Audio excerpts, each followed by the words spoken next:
You walk into a room, and within 60 seconds, you already know something is off. The colleague who laughed a little too loudly at a joke that wasn't that funny. The slight tension between two people who keep smiling but won't look at each other.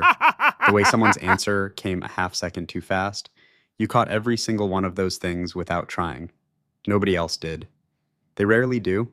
And somewhere across the years, after enough people told you to stop reading into things, you started to wonder if the way your mind works is actually a problem. Most people have a simple word for what you do: overthinking, too sensitive, too serious. At work, at home, in friendships and relationships that should have been uncomplicated, there has always been someone ready to explain why you notice too much.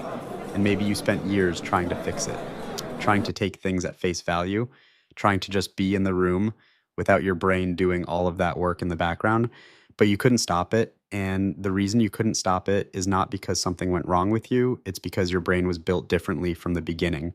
In the 1990s, psychologist Dr. Elaine Aron identified a trait she called sensory processing sensitivity. Her research found that roughly 15 to 20% of the population is born with a nervous system that processes information more deeply than average, not more emotionally, more thoroughly. Every facial expression, every shift in tone, every undercurrent in a room that everyone else simply walks past. Your brain is not just picking those things up, it is analyzing them at a depth most people's minds never operate at. You are not overthinking, you are deep processing. Those are two fundamentally different things. And here's what that actually costs you in daily life. By the time most people have had one experience in a room, you have quietly had several. You track the conversation on the surface and the one happening underneath it at the same time. You notice the thing nobody said, but that changed the energy of everything. You have sat through meetings, family gatherings, social events, and walked out completely drained when everyone around you seemed perfectly fine. Not because something went wrong, because your brain was running at full capacity the entire time, doing work that was invisible to everyone in the room. By the time you reach your 40s and 50s, that particular kind of exhaustion starts to feel like it is simply who you are. But here is what almost nobody ever tells you about this.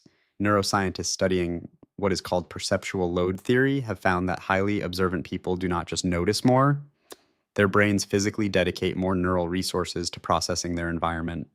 Brain imaging studies show that people with high sensory processing sensitivity display significantly greater activation in the areas responsible for awareness, empathy, and complex decision making.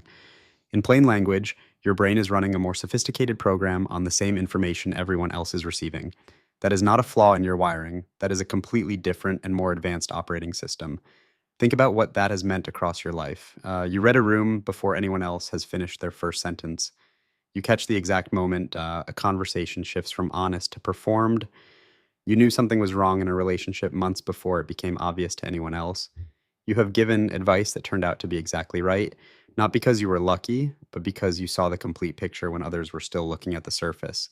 Every time someone described you as too sensitive, too quiet, too serious, well, and what they were actually describing without realizing it was precision. And precision in a world that moves quickly and pays very little attention is genuinely rare. The people who notice everything tend to be the quietest ones in the room, not because they have nothing to say, because they are processing more than the people around them can see.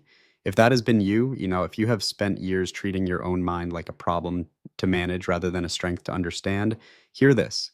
It was never working against you. It has always been working ahead of you. The world just didn't have the right name for it yet. Subscribe to Neuroverse. Every week we decode why your mind works the way it does. You might finally start making sense to yourself.